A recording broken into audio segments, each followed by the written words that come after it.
kalau kita pada saat lahir kita menangis, orang-orang bahagia gitu. Tapi pada saat meninggal, kita yang meninggal tersenyum gitu, bahagia, yang ditinggalkan menangis. Maka janganlah ketika meninggal itu dirayakan seperti orang lahiran. Kitanya menangis, orang lain bahagia. Nah, itu jangan. Nah, itu very good advice ya. Jadi ketemu si mama, dia mau berangkat, dia mau boarding ke pesawat. Tapi in a very young, youthful face. Dia sangat muda. Terus peluk, mama pergi dulu ya. Terus and then she board the plane, terus udah selesai mimpinya begitu. Ya bisa jadi itu adalah izin ya. Kita nggak tahu apa. Tolong ikhlaskan. Bisa jadi. Papa ngomong gini. Ini agak lebay lah ya. Mama hidup untuk papa. Papa untuk mama. Senyum. Terus agak itulah. Itulah senyum yang terakhir yang papa rasakan.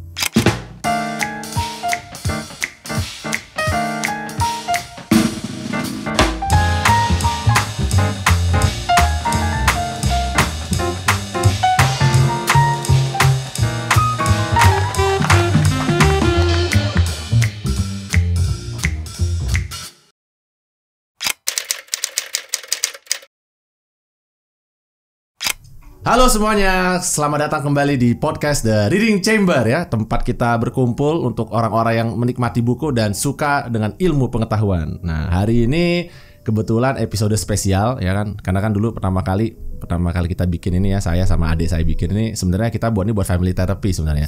Cuma tiba-tiba berkembang menjadi berbagai macam acara, terus kita jadi diskusikan banyak hal gitu kan. Tapi episode ini super spesial. Kenapa? Karena episode ini akan kita launch memperingati 1 tahun meninggalnya almarhumah ibu kita Erna Dwina. Nah, untuk keperluan acara tersebut, jadi kita harus ada 1 tamu spesial. Dan berhubung ini podcast punya kita bebas untuk mengundang siapa aja kita mau kan. Nah, jadi hari ini kita undang adalah bapak kita. Bapak kita Kiki Hanafia ya kan. Nah, apa tema utama hari ini yang kita mau bahas apa? Jadi satu, mungkin kita akan membahas tentang kematian ya kan. It's a difficult subject. Kemudian juga kita akan bahas tentang grief, itu kan gimana sih kalau kita harus mengalami sesuatu kehilangan gitu ya, dan juga mungkin sedikit banyak bicara juga mungkin tentang keabadian dan lain sebagainya. You know, I keep talking about this di dalam semua acara. Salah satu mimpi saya itu adalah hidup abadi gitu kan. Dan kenapa? Nah, itu mungkin nanti akan jadi salah satu pembicaraan yang akan kita bahas di sini. Nah, with that, I'm gonna give this to Pras, ya kan? Ya. Coba silahkan, apa nih? Apa aja kita akan diskusikan? Pertanyaan pemantiknya. Pertanyaan pemantiknya ya. Nih pertama kenalin dulu bokap kita ya. Jadi bapak kita Kiki Hanafia. Sendiri dong. Sabar dulu. Jadi sabar, tenang. Jadi ini bapak kita yang mungkin menjadi bintang tamu spesial. Jadi kalau kata teman saya, apakah ini on budget gitu? Enggak. Karena udah bintang tamu ya enggak. Karena memang kayaknya adalah podcast pribadi, silakan. Sebenarnya budget saya. Oke, silakan Pak, memperkenalkan diri. Selamat pagi, nama saya Kiki Hanafia. Ini Pak Pasal itu tuh. Bapaknya anak-anak 2 ini yang ganteng-ganteng, yang smart, ya kan? Yang tengil, ya gaya bicaranya. Tapi ya saya bangga sekali mereka adalah berdedikasi untuk membagikan ilmunya kepada yang mau mendengar dan harus didengar.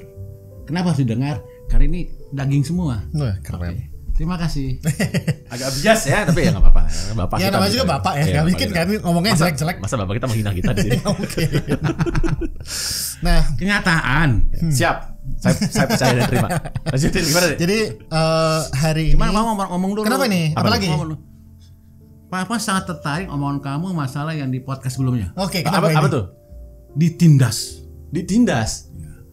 Kita harus membalas yang menindas kita. Oh ya, kenapa itu? Itu adalah kuat kita. Iya. Setuju.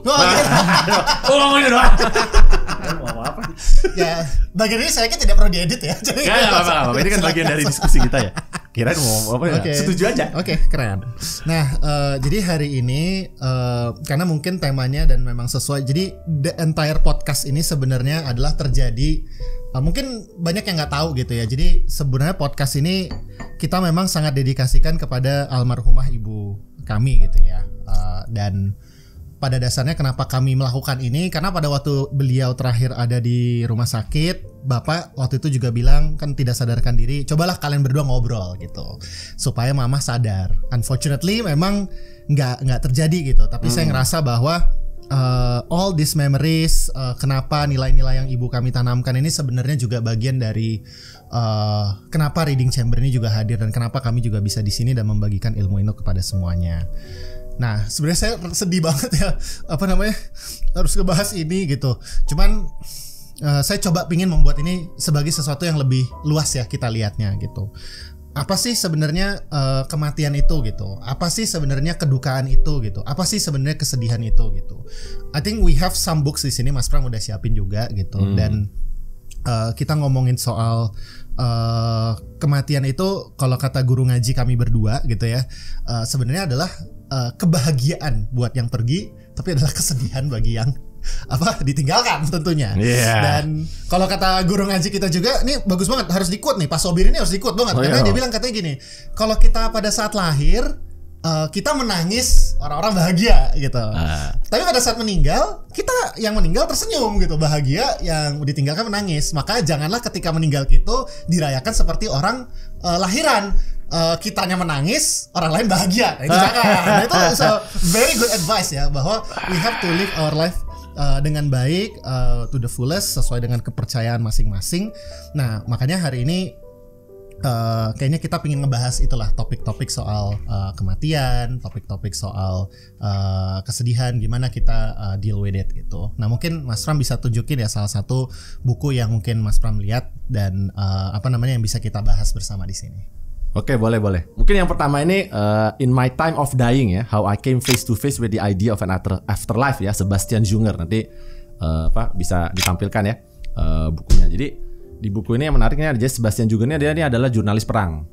Jadi dia jurnalis perang, dia pergi ke daerah-daerah yang berbahaya begitu. Nah, salah satu ini dia juga seorang ateis sebenarnya. Tapi dia cerita dulu, dia tuh pernah kena satu pengalaman dalam hidupnya, dia hampir mati.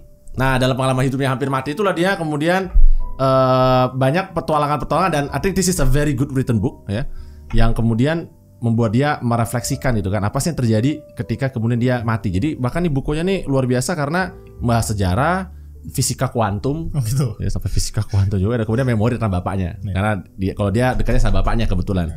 Jadi salah satu dia ceritakan itu adalah ketika dia hampir mati itu ya. Jadi dia sempat tuh dia melihat memori bertemu lagi dengan bapaknya. Jadi bapaknya tuh menanti dia gitu, kayak ayo udah saatnya nih you pergi gitu kan. Dan buat dia ini menarik gitu. Dan yang dia hubungkan, kalau orang kan biasa kan menghubungkan dengan wah ini melihat alam spiritual gitu kan. Tapi kalau dia hubungkan ini dengan salah satu teori dalam fisika kuantum. Mungkin pernah dengar nggak namanya quantum entanglement? Ya, coba dijelaskan quantum entanglement apa? Waduh, dalam bahasa yang jadi kalau quantum entanglement begini, terjadinya adalah apabila apabila ada dua partikel itu udah saling entangle atau saling berhubungan, nah terlepas dari berapapun jaraknya, ya kan, mau itu di ujung dunia dan lain sebagainya, ketika yang satu bergerak dia juga akan ikut merespon. Ini membuat orang tanya nih, Albert Einstein bilang kan ini spooky things ya kan. Kenapa? Karena dia bilang gimana caranya tiba-tiba sesuatu bisa bergerak lebih cepat daripada kecepatan cahaya kan gitu kan. Karena harusnya di dunia ini, di alam semesta ini tidak bisa ada lebih cepat dari kecepatan cahaya. Artinya butuh ada waktu untuk informasi. Kalau ada jarak pun pasti harus ada selisih jeda. Cuma katanya kalau pakai quantum entanglement ini ceritanya ya kan, again I'm not a physics expert ya. Please don't take this seriously gitu kan. Itu kok tiba-tiba bergerak. Nah, kemudian ada orang berteori bahwa karena sebenarnya alam semesta itu dari awal itu sebenarnya satu. Jadi kita semuanya adalah satu unit. Ketika itu kita menghilang ya kan, kalau misalnya mungkin di kepercayaan di India dan lain sebagainya itu kan, kita kembali to the great spirit, atau kalau di komik Shaman King gitu Shaman kan. King, We are just returning to the great spirit gitu kan. Karena sebenarnya kita semua ini satu. Jadi itu dia ngomongin ya, dia bermimpi dan lain sebagainya. And this brings to the memory mama dulu. Waktu oma meninggal dulu kan, siapa namanya? Mama tuh selalu cerita. Jadi iya, waktu oma meninggal itu mama tuh sering banget sekali jadi mimpi ketemu sama oma. Dan oma tuh kayak ngasih tahu berapa hal dan lain sebagainya kan. And I always dismiss that. Karena dalam arti begini, ketika mama meninggal, I never even dream, dalam arti gini ya, nggak pernah dream yang si mama kayak ngasih pesan gitu. Mungkin papa bisa kali ya, tapi I cannot. Jadi in one of the dream, jadi I always make a record ya, karena kakak sangat sistematis. Jadi tiap kali kakak mimpi mama tuh biasa kakak selalu catat. Jadi ada catatannya. Oke. Apa catatannya? Ada berbagai catatan. Oke. Nah, dalam salah satu mimpinya itu adalah misalnya sebagai contoh, karena again this is speaking about the dream, salah satu yang what I experience adalah, jadi pertama tiba-tiba mama hidup lagi kan. But my logical reasoning is too high, sehingga ketika bilang no, this is not you, it's impossible, and I realize it's a dream because you're gone already. So I cannot proses kayak nggak mungkin ini si mama masih hidup lagi gitu kan. Nah, mimpi maksudnya nggak bisa hidup lagi karena kan she's gone kan. So even in the dream I remember. Hidup mama. Ya you already passed ya. Nah dulu lah bagi apa nah. Nah terus yang kedua ada lagi. Jadi mimpi mama hidup lagi. Mau papa senang batu. Ya mama hidup lagi gitu kan. Tapi again my skeptical mind. Ya ini kan sama si Sebastian Junger ini. My skeptical mind keeps no. I don't believe it. Terus kakak tanya. Jadi kakak tanya masih mama kan. Ini mama ingat gak dulu kita punya ingatan khususnya. Cuman kita berdua tahu gitu kan. Tiba-tiba dia ngasih jawab. Ini bukan mama, ini setan ya. Terus akhirnya bener, oh iya ya saya jin yang punya HP lagi. Itu a weird dream gitu kan. Tapi when I wake up again, kan gini ya, kita kan kalau mimpi ya, kadang kan kita nggak ingat kan. So that is why I immediately make a record of that.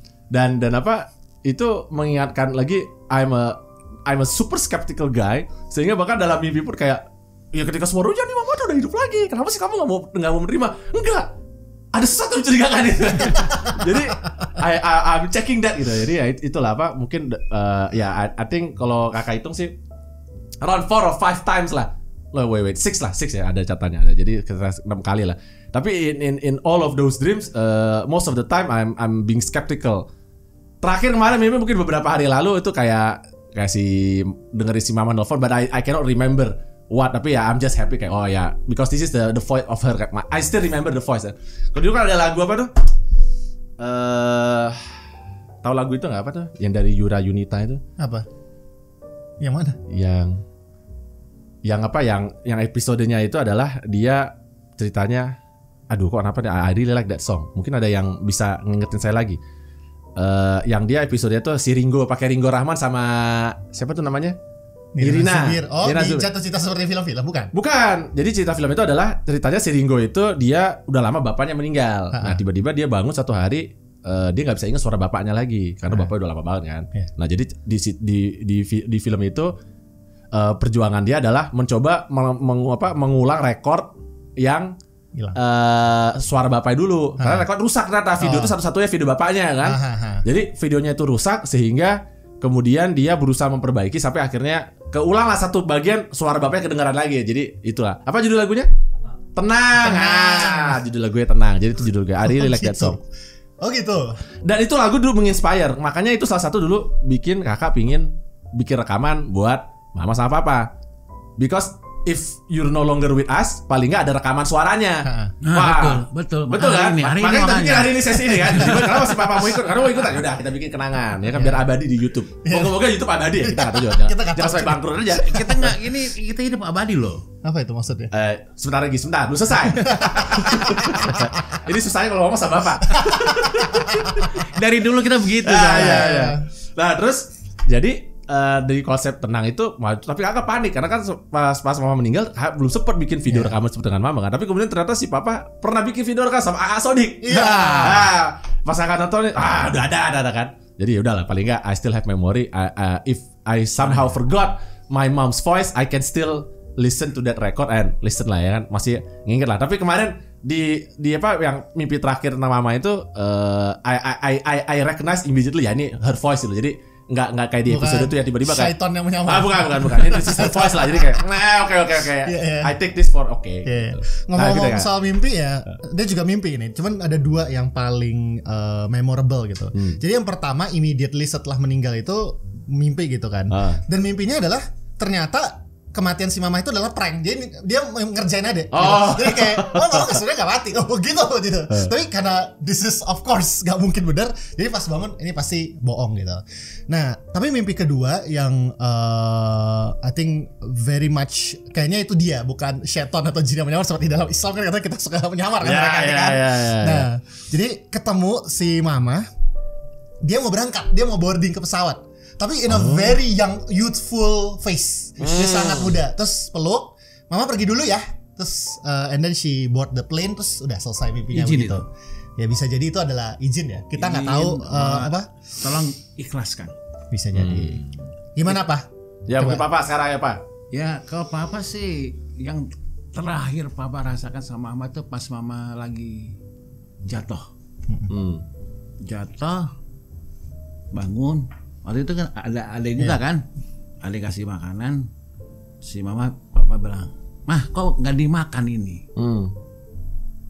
Mama jatuh Pak, Mah jatuh. benjol. Waduh. Itu senyuman terakhir. Papa ngomong gini, ini agak lebay lah ya. Mama hidup untuk papa, papa untuk mama. Senyum, terus agak itulah.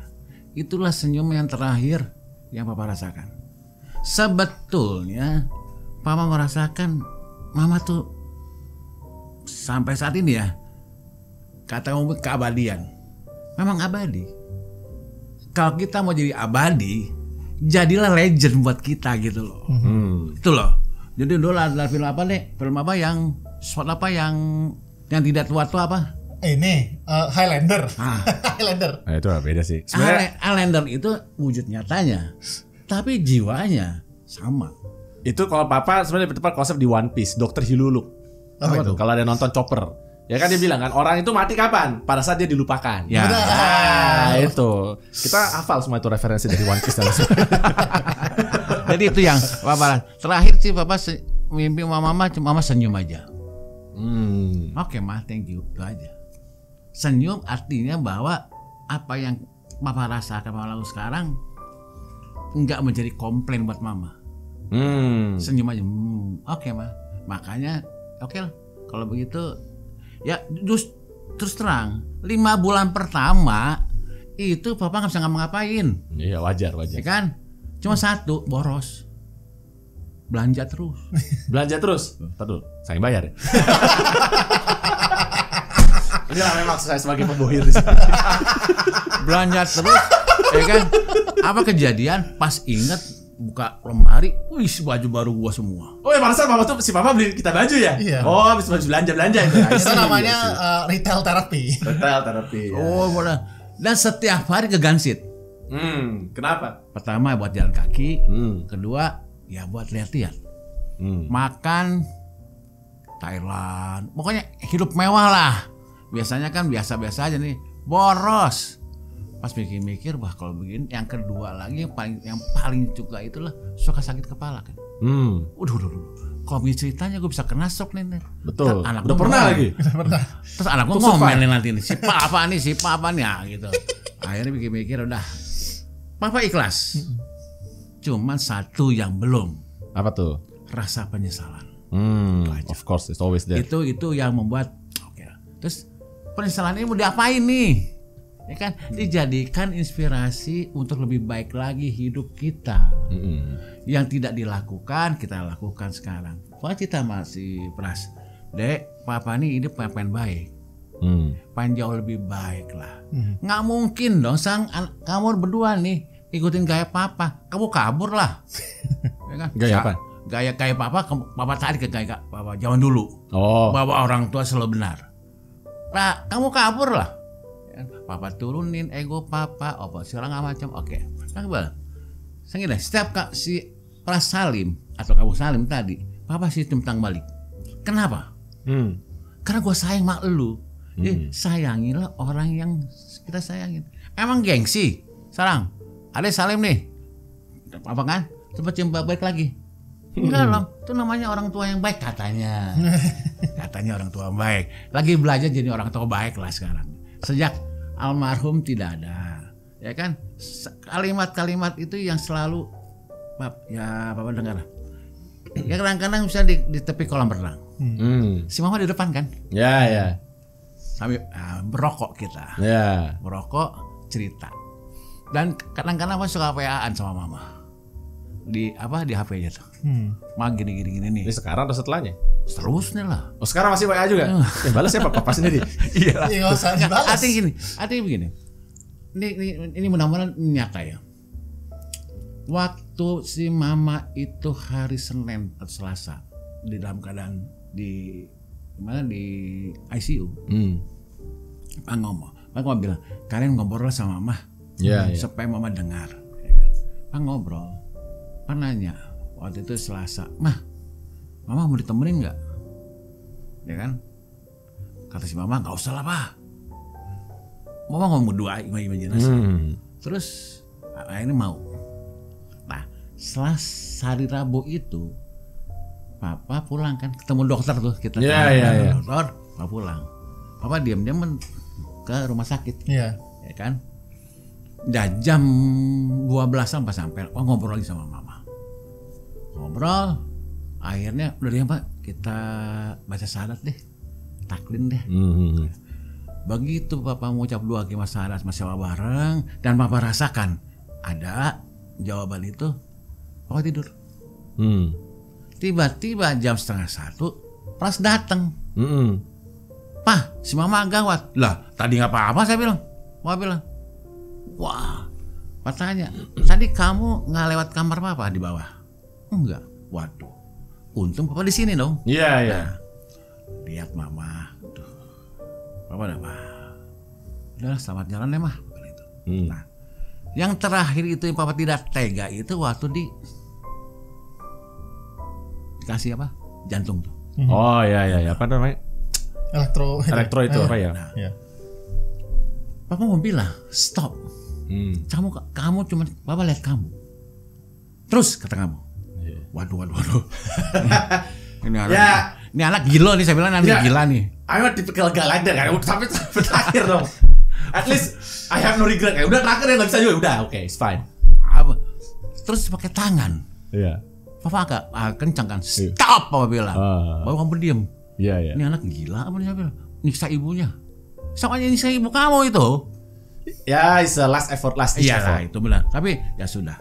Akhirnya kita sepakat. Nah, yang lucunya kita menyatakan adalah 145 meninggalnya. Tahu apa? Kamu mati 145? Enggak. Papa nikah sama Mama 14 Mei. Oh, oke. Itu membuat alah si Mama kok kita senang dan kita Papa sedih di hari yang sama. Ya tanggalnya ada lah ya, kodenya ya. Kodenya ada 14 Mei tuh. Ya kan? Jadi Mama juga sebel juga sama kamu. Gila nih anak nih, maksain juga ibunya begitu. Cepat. Ya sudahlah. Ini rasa sayang kamu. Kalian berdua gitu. Oke, enggak apa-apa lah. Cuman ya udah akhirnya kita tutup. Nah, yang terakhir itu yang waktu ada nelfon kan. Papa pulang kan? Nunggu di sini kan? Terus kamu nelfon, Pak nih gimana, mau dimandiin di rumah atau di rumah sakit? Pak bilang, kalau bisa di rumah sakit aja deh, supaya gampang. Papa balik lagi dong, balik lagi. Di situ Papa melihat Mama, begitu cantik. Papa mandiin, kamu mandiin juga kan? Iya. Papa wuduin, cantik sih Mama nih. Tuh Mama, ya udahlah. Papa ikhlas, ya kan? Cuman gua nyesel itu aja. Udah mau pergi lah. Pas cium terakhirnya, udahlah, ditutup kan. Nah, sebetulnya waktu datang ke sini udah siap, udah siap. Cuman Papa nunggu sahabatnya Mama. Siapa tuh? Tante Nina. Oh, Tante Nina. Kenapa? Karena beliau itu menjenguk Mama hari Selasa Rebo, dia nggak sempat. Ya udah. Ya, Papa menghormatilah karena itu teman Mama dari kecil dari Padang. Tunggu datang. Papa cerita tentang Mama waktu di Padang. Ya kan, waktu dulu. Satu-satunya perempuan yang bisa nyetir Mama kayaknya di Padang. Oh gitu ya. Belagunya minta ampun. Ya dulu Mama soal jemput kakak kan waktu masih kecil ya. Kan tugas Papa cuma ngantar kalian berdua. Iya, Mama jemput biasa dulu. Ya, Mama jemput. Iya. Tahu nggak? Yang Papa suka bahasa mengenang itu kalian berdua nih. Papa pulang bisa pulang jam 2 jam. Lebih deketan Pak ke itunya. Jam 2 jam 3 gitu kan. Kamu jam 5:30 udah masuk kamar tuh. Setengah 6 apa ya? Pagi. Pak, bangun Pak, anterin. Ya ini anak jam berapa nih? Si Mama diam aja tuh. Tugas lo. Ya, antar sore ofisialnya Mama dijemput itu. Nah, perempuan di Padang baru nyetir Mama kayaknya Mama doang waktu itu. Oh gitu ya? Tahun 70-an. Ya kan? Pakai mobil Honda Leap atau Honda Civic. Ya. Itulah. Mama itu luar biasa sih ya. Hebat nih, kita lagi. Mama tuh anak orang kaya loh. Iya, memang itu kita tahu. Kita sangat tahu. Terus kita pernah kita bahas di diskusi itu kan udah pernah hilang. Tapi semuanya itu di-handle sama Mama. Kamu tahu? Kamu diajarin lah. Ya kan? kamar tuh nggak mau dipegang orang lain, mau sendiri. Kamar mandi itu mama sendiri yang beresin, nyuciin. Jadi mah ngapain sih mah? Kan ada pembantu, nggak mau. Cuci celana dalam sendiri semuanya. Mama bilang ya. Tapi kayak kita punya trofi aja, itu keberuntungan kita. Karena ada tukang cuci. Ada tukang cuci kita khusus. Manajer ini dicuci sama perusahaan. Exactly. Cuci dengan perusahaan kita sendiri. Nah, cerita trofi itu adalah keinginan, idenya ya si opa, si mama terutama bahwa bikin usaha itu. Nah, jadilah trofi. Cuman kadang-kadang si terutama opa kan. Opa itu kan begitu kan. Halah paling 2 tahun juga tutup. Ya kita tersinggung dong. Masa 2 tahun tutup. Begitu melejit, mana bagian gua? Nah, terus sekarang lagi direvitalisasi. Benar modal saya lagi. Makanya sekarang ini sebetulnya Trofi dan Big The Rule ini mereka yang punya. Karena license mereka yang pegang. Kok saya sih modal pemikiran ya? Nah, iya sih, karena sudah sekali lagi saya sampaikan bahwa akhirnya saya. Artinya begitulah. Ya seru lah. Artinya dan kita selalu berdebat. Dari kecil kita berdebat terus. Nggak pernah apa nih? Ya, enggak. Pasti berantem terus. Itu yang membuat kita hidup lah sampai sekarang. Ya ini makanya apa tadi kalau saya suka bilang ya, mungkin ibu saya ini, ibunya Mas Pram dan saya, istrinya papa saya ini adalah girl boss sebelum zamannya. Kalau sekarang pada ngomong kan wah being girl boss, tapi I've never seen a girl boss yang lebih badass daripada ibu kita berdua. Itu pasti. Karena udahlah mengajarin kita menjalankan bisnis, mengurusi stakeholder yang begitu banyak, ya for sure some of our skills ya datangnya dari beliau gitu. Jadi kayak ketika kita ngomongin tadi kematian yang soal tadi ya, tadi Mas Pram juga sempat ngomong memori gitu ya. Saya rasa memori itu nggak cuman hanya dari rekaman, nggak cuman dari foto, tapi saya ngerasa dari nilai dan apa yang kami lakukan gitu. Itu yang I wrote ya waktu mama meninggal, kan bikin tulisan itu kan di blog kan ya. Itu sebenarnya salah satu itu tadi menginspirasi kenapa kakak bisa sampai di levelnya sekarang itu emang banyak dari si mama gitu. Maka juga kenapa banyak lawyer kakak itu juga perempuan dan lain sebagainya gitu kan, karena terinspirasi dari mama. Dan artian kakak nggak pernah berpikir, I never thought bahwa ya jadi harusnya cowok yang ngelit dan lain sebagainya gitu kan. I want to find a partner in life gitu kan, instead of ini kan. Karena kalau kalau kita nggak bisa beda istri kita dari pembantu, ngapain? Maksudnya begini, kalau misalnya istri itu bukan partner kita, tapi dia cuma kayak ngebantu, support, kita nggak bisa membedakan istri kita dari pembantu sama pembantu, ada yang salah. Iya dong. Setuju. Bener kan? Bener. Ya, apa ngapain? Gak bisa. Kamu nanti di rumah aja ngurus gini-gini aja. But I already have housemates for that. So why I even bother having you? Kan kadang begitu kan? Gak bisa begitu dong. Ya, jadi itulah kenapa Mamang bahkan cara my way of life, my way of thinking sampai sekarang pun itu sangat terpengaruh sama si mama sebenarnya, gitu kan. Nah ini sedikit tadi ya, mungkin tadi yang ketika kita bilang ini dia tentang keabadian dan lain sebagainya. Ini bagus nih, I'm gonna read this aja. In such a world, consciousness could never be lost because it's part of the cosmic fabric. And my father as a quantum wave function could welcome me back to the great vastness from which we all come. Pakai bahasa Indonesia coba. Jadi sebenarnya tadi saya bilang, karena kita semua adalah bagian dari alam semesta dan dia adalah bagian dari cosmic wave, quantum cosmic wave, sehingga ketika tadi kita mati dan dia lihat bapaknya lagi, dia kaget karena kalau dia lihat bapaknya lagi udah lama mati kan. Terus ya ini mungkin gua hanya kembali lagi ke kesadaran kolektif kuantum. Ini kalau kita pakai pendekatan fisika gitu. Nah ini tadi terkait dengan kematiannya. Nah mungkin sedikit yang lebih stressful kan, kayak grief gitu kan. Yeah. Jadi kedukaan gitu kan. Nah mungkin kan kamu terus baca buku. I already ask you to do this. Jadi kamu mesti nanti sedikit menjelaskan. Cuman I think from my side ya, kemarin tuh ada satu merekomendasikan buku gitu ya ke kakak, namanya Loneliness as a Way of Life. Jadi ada orang kemarin ini coba baca buku ini untuk bisa melihat lah ya kalau kita harus grief dengan loneliness dan lain sebagainya.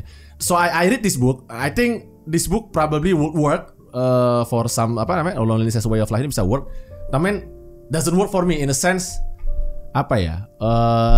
karena people deal with grief differently kan. As an example. Jadi kan kalau papa belanja dan lain sebagainya kan. So I have to work a lot supaya nggak ingat. Jadi so this year itu kan awal tuh pas satu bulan pertama kan kakak pergi ke Mesir kan, office outing kan. oke lah itu lumayan menghibur lah. Cuman I realize pergi liburan dan sebagainya itu nggak membantu. Jadi yang paling membantu itu memang sebenarnya adalah kerja. So that's why this year kerja banyak banget. I merge my practice group with my wife. Ya kan, sampai anak-anak kan bingung kenapa dia di merge. Ya ini salah satu cara I'm coping with grief. Gimana cari coping with kerja? Jadi sebisa mungkin sibuknya setengah mati, ya kan? Sampai hampir nggak bisa ngapa-ngapain lagi, dan plus juga ada Final Fantasy 7 Rebirth untungnya ya kan. Jadi hidupnya cuma kerja, latihan kungfu sama main game dah itu doang. Dan apa namanya, I do not want to do, karena apa? Sekali kita bengong gitu kan, dan I will be sad. Dan masih kayaknya si mama lagi gitu kan, kayak pusing lah gitu kan. Jadi so I have to work my ass just to make sure bahwa kita nggak perlu bersedih mengingat si mama. Cuman ini melelahkan ya, karena jadinya gue kerja double atau triple gitu kan. Karena kayak dulu sebenarnya nggak bisa kayak duduk santai-santai aja gitu kan. Tapi sekarang I cannot do that gitu, karena kalau nggak itu lagi kan kayak lo foto dia ada di mana-mana di sini kan. Jadi kayak ini apa namanya, kalau gue gagal kerja ini pasti ada keingetan lagi gitu. Jadi sampai anak-anak kan bingung kayak, ini kayak Mas Pram orang kerja banyak banget tuh, kayak semua urusan perintilan tuh diurusin gitu kan. Tapi again kayaknya kan dulu kan siapa namanya, si mama kan panggilnya Miss Rempong kan. Dan I think itu menurut ke kakak. Jadi emang I'm Mr. Rempong juga. Jadi memang kalau nggak ngurusin sesuatu itu pasti nggak ini kan. Ya makanya kayak ngurusin si Kaira gitu kan. Kan biasanya kan orang-orang kan suami-suami kan kayak ngurusin apa-apa. Tapi kakak kan ngurusin semuanya kan. Sampai kakak bahkan ada di grup ya, ada driver sama supir. Just to make sure dia kalau pergi kemana pun dia tinggal duduk aja. Sampai dia bilang, kok sekarang kok aku nggak pernah marah-marah lagi ke supir, kok nggak pernah ada keributan jadwal. Of course, karena I am the Alfred to your Batman gitu kan. I am the Alfred gitu. Someone taking charge. I'm taking charge everything gitu kan.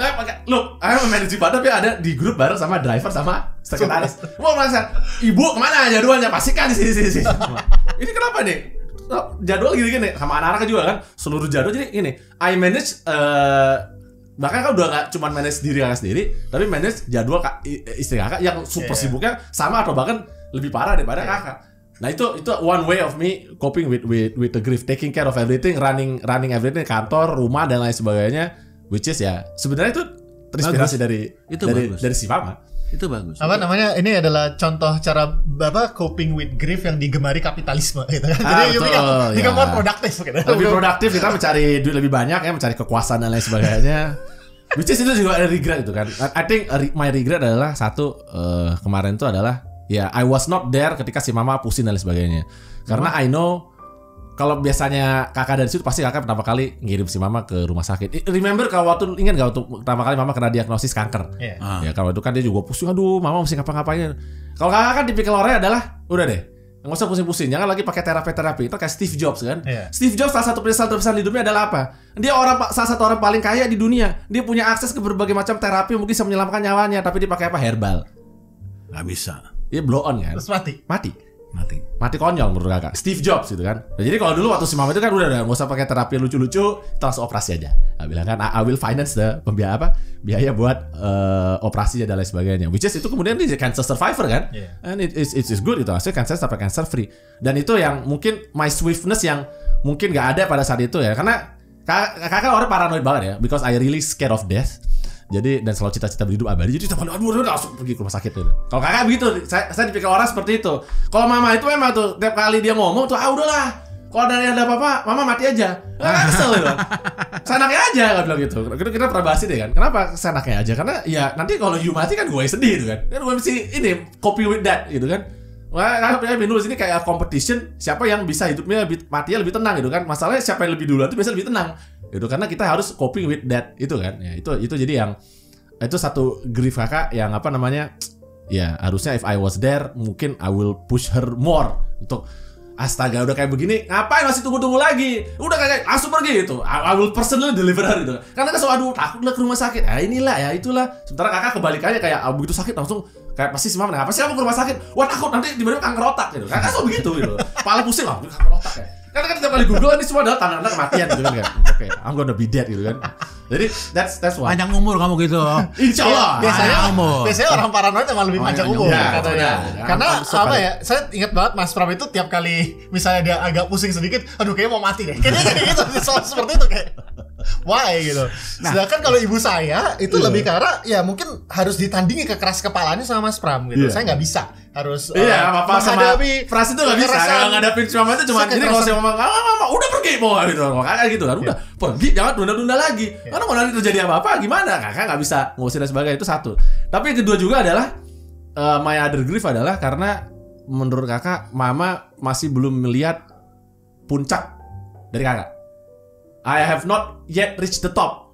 I'm quite already good right now, but this is not the top of mine.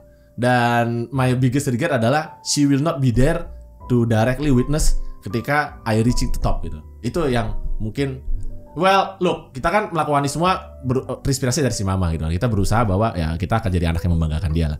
Cuman I want her to see me when I reach that top gitu kan. Dia harus ada di situ gitu. Tapi unfortunately ya dia nggak bisa. Tapi ya itu my second biggest regret sih kalau terkait dengan si mama. Dan I think that's the grief that yang masih ada itu. Yang satu nggak ada hari itu di situ karena kakak lagi di Singapura kan. I was in Singapore at that time kan. Jadi nggak bisa ada di situ buat ngerasin si mama buat pergi. Dan yang kedua tadi apa namanya? Ada kamu kan? Enggak, si kakak lagi Singapura. Nah, lagi di Singapura. Si lagi pergi. Lagi Singapura. Iya, Pulang. Tapi udah kejadian. Sebelum kejadian, Pak. Kalau misalnya ada dengar si mama itu pasti udah langsung marah-marah. Udah langsung bawa ya kenapa sih? Kenapa nunggu apa lagi? Pasti. Nah, ceritanya begini, lucu. Apa? Dia nggak mau. Bukan nggak mau. Apa? Waktu itu si mama tuh ngurus Tante Vivi. Jadi awalnya Tante Vivi dioperasi. Iya. Penjepit saraf. Ya, jepit saraf ya. Mama nanya, berapa lama Vi? Bentar lah, tanya 2 jam lah. Apa kejadian? Dari pagi sampai jam 8 malam. Iya lah, pasti operasi kayak gitu susah. Udah. Si mama dah nemenin terus. Biasa kan mama kan perokok. Itu papa capek. Nengok, kita ngerokok lagi. Pindah. Masih nakal aja sih mama tuh. Ini kalau depan saya nggak berani. Karena tahu pasti dimarahin. Masa pada merokok berdua nih. Udah bekas kanker lah. Satu abis kanker, satu abis stroke. Tapi satu kanker masih aja gitu loh bilang. Jadi nih memang bapak ibu saya perokok nih. Tolong jangan ditiru. Karena kalau saya anti rokok. Jangan ditiru. Iya, kalau saya anti rokok banget. Jadi justru dari kecil tuh tiap kali ini pasti marah-marah saya. Asap gitu. Anak-anaknya nggak ada yang ngerokok. Itu hebatnya. Hidupnya lebih sehat. Anak-anak tidak merokok. Nah, udah itu pulang kan. Di Tante Vivi di rumah. Di rumah si mama ngurusin lah. Itu terakhir lah. Ngurusin lah. Beli belanja apa makanan segala macam lah. Sampai sempet juga ngirim ke Daun. Om. Nah si mama nggak enak badan nih. Udah deh ke dokter yuk. Nggak mau ah. Kenapa nggak mau? Takut COVID.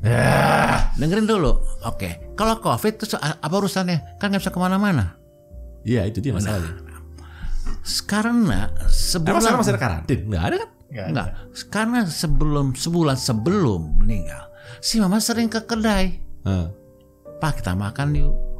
Sering lah. Pokoknya papa udah janji bisa ada tamu minum nih. Pak nanti saya tutup ya. Saya janji sama Panglima. Siapa Panglima? Bini gua. Udah pernah kejadian janji jam 5 apa datang jam 6. Kan bisa bayangin marahnya mama. Of course pasti marah kan? Wah nggak 1-2 jam terus merepet. Udah saya itu udah sering kesana. Udah nah nanti nggak pergi deh. Udah sampai Rabu itu nggak kuat. Datanglah yang periksa darah. Iya. Dari Tante Vivi. Datang. Bagus tuh. Bagus ya udahlah. Ayo mah kita ke dokter. Gak mau juga. Pas hari itu kejadian jatuh, Pak bilang, "Mah, sekarang tidak ada nolak-nolak lagi. Harus berangkat ke dokter." Oke? Pak bilang, "Mama hidup buat papa itu mama." Udah, senyum, angkut dokter. Itu udah lemes. Waduh, kacau nih. Di mobil udah. Nah, untuk papa berduka dong. Papa tahu kamu berduka, papa berduka. Cuman caranya itu macam satu. Papa pakai namanya seperti Liverpool. Apa tuh? Apa itu? Kenapa kalah dulu? Bukan. We never walk alone. We never walk alone. Karena Liverpool kalah dulu. Maaf ya, saya nggak nonton bola. Sorry kalau saya menghina beberapa fans Liverpool. jadi itu yang dipakai. Oke. Nah, cuma satu tadi kan. Kita belanja baju begini. Lama-lama bangkrut tungguan nih begini. Nah, selesai. Papa bangkit lagi, mulai lagi kreatif sedikit. Kan ya dulu papa termasuk orang kreatif kan. Nah, kreatif banget lah. Kalau kata si mama, lo salah lahir. Ya kan. orang belum punya member, Trop itu punya member duluan. Oh. Ya kan? Orang yang pakai kartu kredit tuh, Trop duluan pakai kartu kredit. Geseknya dibawa. Tapi sebentar, tapi terkait dari You Never Walk Alone itu sebenarnya itu juga berperan juga sih for me ya, karena untungnya I have my team kan. Ya. Jadi in a sense, aduh mas, ya ini kayak filosofi mama juga sih. Jadi ibarat kata kan karena si mama rempong, kakak orang rempong kan, paling nggak masih ada tadi istri yang harus diuruskan, partner kakak gitu kan, anak-anak kakak yang kerja di bawah kakak. And I see them kayak itu kan, kayak waktu itu kakak udah depresi sebenarnya, kakak udah depresi banget kan. Jadi kayak udahlah gue akhirin aja lah, I'm just gonna close this shop gitu, dan I went somewhere lah, udah hilang aja lah gitu kan. I have the money and I don't need this gitu kan. Cuma kan lihat anak-anak terus nanti mau kemanain orang-orang ini kan. Kalau gue menggila gimana? Kelaparan anak orang. Iya kan ingat si mama kan. Ya kalau mama udah tenang, ya mama tenang, anak-anaknya sukses bos, ya kan dia tenang. Kalau dia pergi, dia pergi pun juga pasti anak-anaknya insyaallah baik-baik aja gitu kan. Tapi kalau gue pergi, ya kan gimana nih anak-anak ini?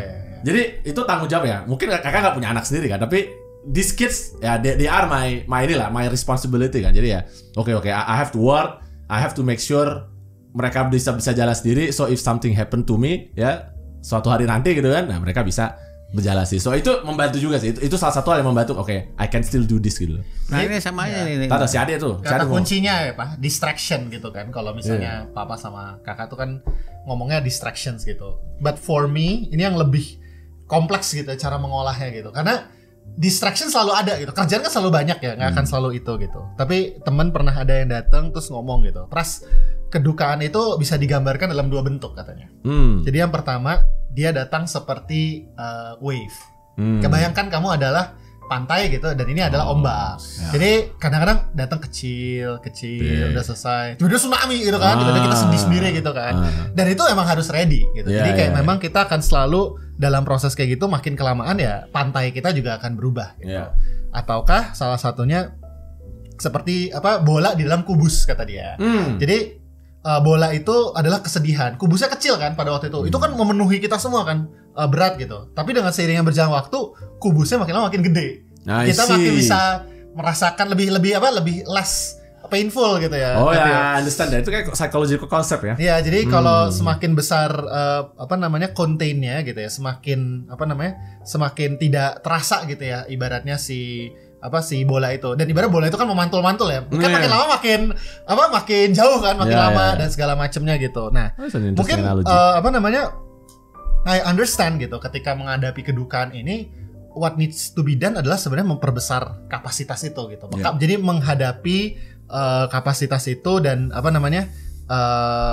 kita mencoba untuk mengolah perasaan itu secara lebih pelan-pelan gitu ketimbang hanya misalnya hanya mencoba untuk mengalihkan perhatian. Karena jujur kalau mengalihkan perhatian bahkan until today I cannot watch videonya si Mama gitu. Yang mana? Yang sama Sodik. Karena tadi keinget itu sedih banget pasti.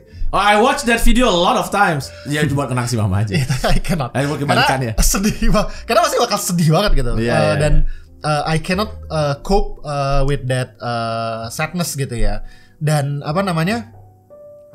karena itu balik itu akan memberikan memori yang akan pasti consume us gitu. Tapi I know this is something that we have to deal with. Kita harus menghadapinya itu. Dan I always remember gitu ya, apapun yang kita kerjakan gitu pasti ada value-value yang udah ada. And this is how I deal with that sadness gitu ya, menyebarkan nilainya si Mama gitu. Doing this reading chamber technically is trying to make her memory alive gitu ya, untuk banyak orang gitu, dan ya ngasih tahu gitu ya tentang hal-hal yang perlu dilakukan. Mungkin satu lagi ya, ini tadi kita udah 40 menit ternyata sudah panjang. Nah, kemarin itu ngobrol sama orang gitu, and I just realize secara dalam hidup when I work, gue tuh understimulated. Karena orang itu nggak berisik gitu. Karena di rumah kita kan berisik ya, berdebat lah, si Mama ngerempong setengah mati sih, kakak juga ribut banget gitu. Biasanya kakak sama Mama aja sih sebenarnya. Gitu kan, terlalu banyak stimulations gitu. And I just realize orang kan kerja nggak kayak gitu. Orang kerja kan masih sangat conflict avoidant, sangat tolong ya, mohon maaf gitu-gitu kayak. Itu siapa kerja kayak begitu? I'm a lawyer, I don't do that. Oh ya, of course. Maybe you're not gitu. Tapi in general orang-orang conflict avoidance, I cannot. Gak bisa. Nah, exactly. Jadi makanya I work well with people yang overly stimulating, yang benar orang nggak bisa. Oke, kakak maksudnya. Ya, like you or like someone yang mungkin less overly stimulating gitu ya. I Tapi see, bisa I see. I can work with gitu. Karena kalau apa namanya, I just realize that's also part of me yang mungkin setelah masih hidup gitu ya, yang menjadi ini kayaknya bekal skill gua gitu seumur hidup menghadapi ya. Makanya kau cari partner adalah yang bertentangan sama kita. Gitu. Nih, contoh kakek kamu, ayah papa. Kamu sebut cocok apa sih? Kamu sama istri kamu cocok bagaimana? Kok kamu bisa bilang cocok sama istri kamu? Nggak cocok. Taruh bilang. Enggak, sangat berbeda. Nah, itu dia kayak super messy and I like super rapi gitu loh. Nah, itu. Tapi kita jadi saling mengisi. Itu namanya, kata si kakek itu, carilah pasangan yang tidak banyak cocoknya. Iya, saling mengisi jadi. Komplementari. Nah, artinya ini. Iya. Kamu sama Ira tidak rapi. Kamu rapi. Iya. Ira belajar rapi dari kamu. Nggak sih, dia lebih menikmati aja sekarang. I take care of it. Terus kamu belajar tidak rapi dari Ira. Ya walaupun Artinya- it's like stressing me sih, Kak. Gimana sih bisa sebenarnya? Kayak liat emailnya gitu kan, kayak email kakak kan rapi banget kan, terbagi berdasarkan folder, berdasarkan jenis, berdasarkan tahun. Like every part of this library is so systematic. Terus ngeliat emailnya dia kayak, jadi dia, oke ini anekdot, dulu dia pernah, Pram, aku udah pusing banget sama semua email aku, kamu mau ini gak? Dia mau bayar kakak banyak banget lah, it's a huge amount kan. Terus kakak coba ngerapin email dia, nyerah kakak, padahal dia udah mahal banget, gue jamin mahal banget. Tapi pas udah, wah gak salah. Kayak, anjir gimana caranya sih you can work like this gitu. Tapi dia bisa gitu. One of the most successful lawyers in Indonesia, I can tell, ya kan? My partner, I think the best partner ever to work with me. Kalau gue disuruh milih siapa yang bisa kerja sama Pram, terbaik pasti Kirana gitu kan. Tapi dia kayak berantakan banget gitu loh. Kayak bener-bener kayak hidupnya itu cuma dari hari ke hari bergerak aja gitu. Tapi bisa gitu loh. Tapi kemudian kakak kayak jadwal hari ini harus gini, kita harus begini. Tapi dia bisa gitu. Nah, itu sama gini. Papa nyontek dari sini jarang. Di kuliah gitu. Tapi papa punya kemampuan. Apa itu? Apa tuh? Misalnya orang teman yang pintar sana tuh. Sri, angkat dong. Dia angkat tuh jawaban. Set. Kan tiba-tiba choice kan? Iya. Bisa. Dia 8 apa 7. Itu papa nyontek maksudnya? Enggak, artinya bapak nggak nyontek, melihat. Apa bedanya? Beda kalau nyontek sendiri. Oh, kalau melihat bukan menyetek. Oh, Ini Naruto gitu ya maksudnya? Kayak Naruto gitu. I'm still confused. Kamu punya klien nama Otto kan? Siapa? Otto. Oh, Moto. Ya. Kenapa? Waktu lagi SMA, papa tuh malas nulis. Tok, tolong buatin dong ulangan nih gue. Wah lo, gue bisa Tok, tapi gue malas. Dibuatin sama dia. Pak periksa dong, ini salah nih Tok. Otto bilang, belagu lo kan gue pintaran lu daripada gue lebih pintar daripada lo. Oke ya, gue ganti ya. Ganti dong. Papa 6 dia 5. Tapi sebenarnya pertanyaan ya, gimana caranya mama bisa melakukan hal itu tapi guru nggak ngawasin? Enggak lah, gurunya kan diliatin doang. Ya ini tahun 70-an mungkin. I see. Sampai zaman mahasiswa sama Aku masih bingung gimana caranya ya tapi ya. Ulangan kalau PR ya masuk akal. Tapi kalau ulangan gimana caranya? sampai zaman mahasiswa namanya si Astuti nih. Sri, tolong tulisin dong, jawabin dong. Lu tulisin deh, ulang apa ujian gua. Itu kita nanti nggak kedengar lagi suaranya. Apa? Lo jawabin deh, kan? Dijawabin sama dia.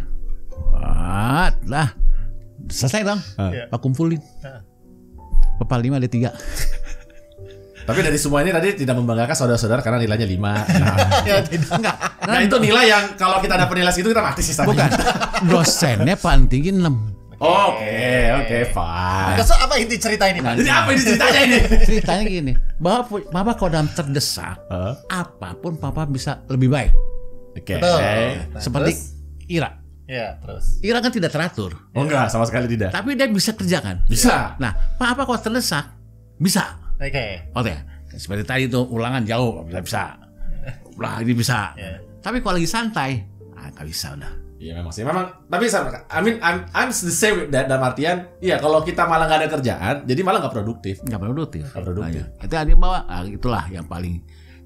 Nah, terakhir Papa ngomong terakhir nih. Sebelum si Mama meninggal, kita diskusi. Agak dekatan Pak supaya Soalnya diskusi apa ya? Mah, Soalnya diskusi adalah imajinasi atau diskusi beneran? Beneran. Beneran. Oh, oke. Papa mati duluan ya, Mama. Janganlah, Mah. Repot lawak gitu kan. Nggak bisa. Kalau lebih baik Papa dulu mati. Anak-anak Mama pasti care sama Mama. Iya dong. Iya. Nah, kalau Mama yang mati, belum tentu anak gua lo care sama gua. Ya itu nasib cowok sih. Nah, begitu kita bareng aja deh. Kalau bareng cuma satu jalan. Kita pergi ke Tokyo kemana kecelakaan. Itu mati bareng. Ya lebih susah mindahin mayatnya. Iya, susah. Tapi mati bareng. Atau Papa dulu mati, baru Mama. Nggak mau Mama dulu yang mati. Ya udah kalau begitu. Kalau kita bisa ngatur, semua laki-laki nih di dunia nih pengennya mati duluan. Semua laki-laki. Enggak sih kalau Nanda. Tuh, semua laki-laki. Kenapa? Ya itu begitulah. Akhirnya ya kita berdamai. Ya cobalah kita mati bareng aja. Ya kan? Ya itu nggak bisa diatur sih sebenarnya. Nggak bisa diatur. Atau tuan. But you know, talking about that kan, itu juga salah satu apa dulu ke Kaira juga concern kan. Memang benar kalau misalnya sampai kakaknya mati duluan, dia khawatir kan. Look, bayangin just this library kan. Jadi kan seluruh dunia udah diatur. Jadi kakak udah nyiapin instruksi sebenarnya. I already prepared the instructions, all the passwords itu udah ada di dalam safe deposit box. If something happens to me, everything can be run smoothly. Karena tadi kakak harus memastikan kan. Karena kakak ngurus banyak hal banget kan dalam hidup ini kan. Jadi kekhawatiran terbesar kakak adalah kalau kakak mati duluan, ya tadi nanti siapa nih yang ngurusin ini semua kan, tiba-tiba dia bingung kan. She would be overwhelmed. Karena informasi kan ya, bayangin aja kan yang bayar ini ya tahu kakak, password bank dan lain sebagainya. Bahkan password dia emailnya dia pun kakak tahu kan. Jadi kan kalau saat itu dia lupa passwordnya apa. Udah email sempat hilang. Udah tenang. Itu persis kamu kayak Mama. Iya, kakak yang ngurusin passwordnya. Ya udah tenang. Kakak bilang nih, kakak ada passwordnya. Kemarin kan sempat handphone jatuh ke sungai kan. Ke sungai kan. Hilang lah. Dia udah stres kan, udah hilang semua kan. Tenang, itulah kenapa aku selalu menyiapkan satu handphone cadangan waktu itu ya, ada masih data terakhir sebelumnya lah mendekati kan. Jadi dia bisa langsung sekejap pindah ke situ, handphone diperbaiki langsung kita pindahin lagi. Tapi kan semua passwordnya kan nggak lupa kan. Tapi kakak aku catat, jadi balik lagi ini dia kayak cuma beberapa aja tuh udah langsung balik normal. Karena loh, orang sesibuk dia nggak mungkin kehilangan handphone lebih dari 2-3 jam. Karena lebih dari itu klien nyariin dan lain sebagainya ya kan. So someone needs to take care of that gitu. Makanya I have to be very prepared. Jadi your disaster recovery plan. Yeah, I have the disaster recovery plan. Tapi what happened if the disaster recovery plan tidak ada? Itu makanya aku bilang kan kakak selalu pikir punya Alfred. Dan I am the Batman. I always think like that I am the Batman. I have some Alfred. Masalah gue lah Alfrednya ternyata. Dan gue gak punya Alfred. Nah, itu jadi masalah. Itu I need that Alfred for myself. Oke. Ini karena ternyata waktu kita sudah sangat panjang sekali. Oh, udah berapa lama nih? Ini kayaknya udah hampir sejam. Ya, jadi memang tampaknya harus kita wrap up ya sedikit. Tapi it's actually a good discussions ya. Dan saya ngerasa ini lebih mirip family therapy ketimbang sebuah diskusi. Tapi masih ada buku-bukunya lah paling nggak? Ya, tidak ada. Makanya kita akan sebut bahas pengen demo soal next time. Mungkin kita akan bahas di next time. Tapi is there any concluding remark ya dari Mas Pram, Papa, and then myself I also want to say a few mungkin satu lagi buku yang bisa direkomendasikan adalah The Feline Philosophy. Filosofi kucing. Filosofi kucing. Cats and the Meaning of Life. I mean, I'm a cat lover. Dan pas baca buku ini kayak langsung menyadari bahwa ya this is me. Jadi salah satu filosofi paling penting dari kucing ya. Dan dia itu membedakan dari sebuah jenis binatang lainnya adalah detachment yang tinggi. Jadi bukan belajar dari Buddha. Kalau kita kucing itu adalah yang benar-benar mempraktekkan. Kita manusia pusing kan, tapi kucing itu detach. Hari ini dia makan seneng. Ini nggak dapat makan ya oke. Terus kalau nanti bisa tuannya mati ya oke fine gitu kan. Kucingnya stoik atau bagaimana? Nggak, kucing itu detach. Jadi salah satu hal ya mungkin gini kan. Kalau you nggak mau kehilangan, jangan terlalu attach. Dan kucing itu adalah master of that. Ini bagus banget nih. Makanya ini kayak Buddha kan bilang katanya akar dari semua adalah desire. Desire kan. Dan kucing adalah jenis yang kalau dia happy nggak terlalu happy, kalau dia sedih dia nggak terlalu sedih, kalau dia pun marah juga nggak terlalu marah. Tapi pada that kind of detachment yang membuat ketika dia melewati suatu bagian dalam hidupnya dia nggak anjing misalnya kan, ada Hachiko. Tapi kenapa nggak pernah ada kisah kucing Hachiko? Nggak ada. Karena kucing dasar gitu. Oke, bagian tadi tolong disensor karena nanti ya bisa disensor gitu kan. Tapi apa namanya? Jadi dari pas kakak baca ini kayak this is me, and then in a sense apa ya? I always feel like detached. Jadi kakak dulu selalu merasa apapun terjadi kakak biasa aja. Dan mungkin di dunia ini cuma si mama doang sampai saat ini membuat kakak sedikit mengesampingkan this philosophy of detachment. Karena ya udahlah kalau nggak ada. it's okay gitu. Cuman apa sih mama ini mungkin nanti Max kali ya. Kalau itu terjadi sesuatu sama Max itu kan itu bisa juga tuh kakak merasa sekarang lagi-lagi kehilangan yang luar biasa besar. Jadi this book I think menurut kakak kalau disuruh milih antara loneliness as a way of life sama Valin philosophy ya untuk dealing with grief, I think Valin philosophy is the better one for me. Tapi because I'm a cat lover. Tapi mungkin untuk beberapa orang loneliness as a way of life juga bisa jadi bahan yang bagus. Tapi itu kalau baca itu bedanya ikhlas sama bersyukur. Apa tuh? Dia bersyukur. Kucing. Deketin Pak. Bedanya ikhlas sama syukur kelihatan. Kan orang bilang harus ikhlas. Kau nggak mau pakai kata ikhlas? Syukur. Karena lebih tinggi daripada ikhlas. Ya, itulah filosofinya itulah. Ya, Bapak ada kalimat penutup nggak? Penutupnya, terima kasih ya. Kita udah ngobrol nih, udah berantem dikit lah. Udah kenang-kenangan. Udah mengulang sedikit lah masa-masa dalam. Semoga cuma satu aja pesen papa ini cuma sama kalian berdua nih. Tingkatkan rasa syukur. Dan cita-cita papa sama mama belum sampai nomor apa? Apa itu? Kita pergi umroh bareng. Ya. Tuh.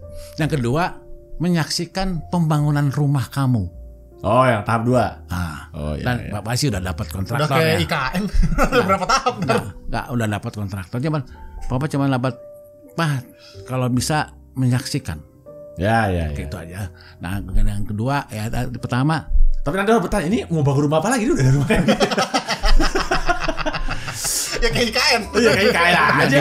Di belakang rumah Ya. Itu Bapak. Tapi itu udah desain arsitektur desain aja kita bahas ya. Udah selesai.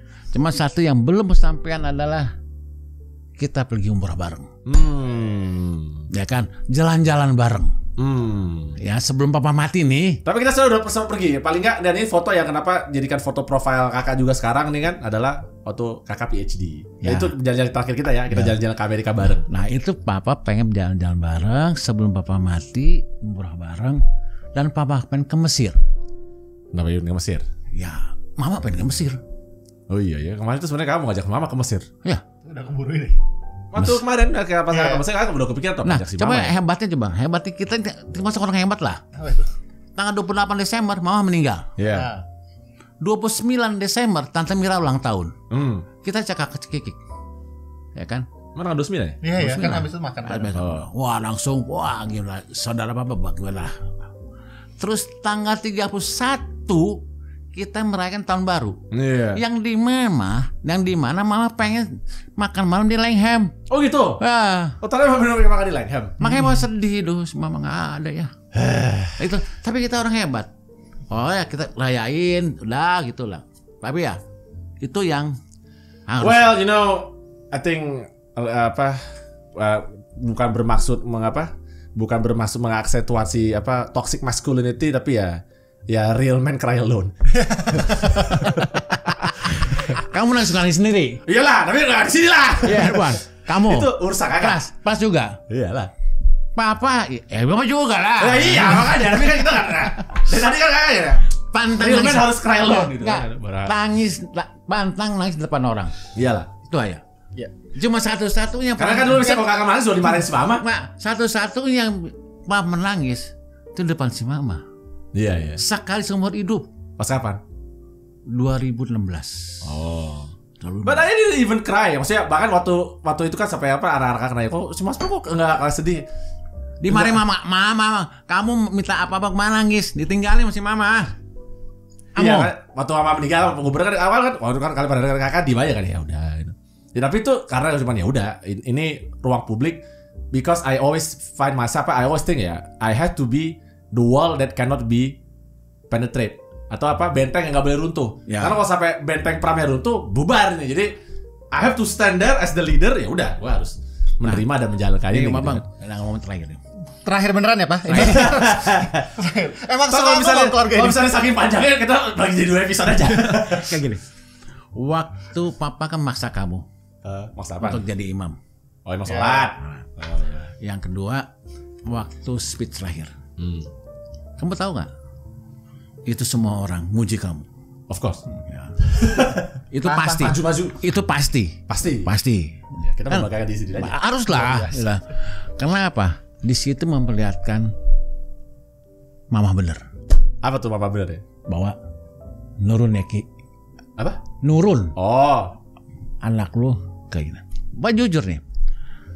Kalau ditanya orang tua nanya, lu sama anak lu sayangnya sama nggak?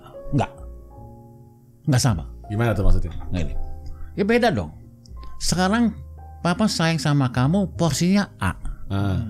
Papa sayang sama adik porsinya B. Iya. Ya jelas nggak sama. Iya terus. Itu artinya bahwa kata itu adalah anakku yang pertama itu emak-emaknya banget. Iya. Yang kedua gabungan.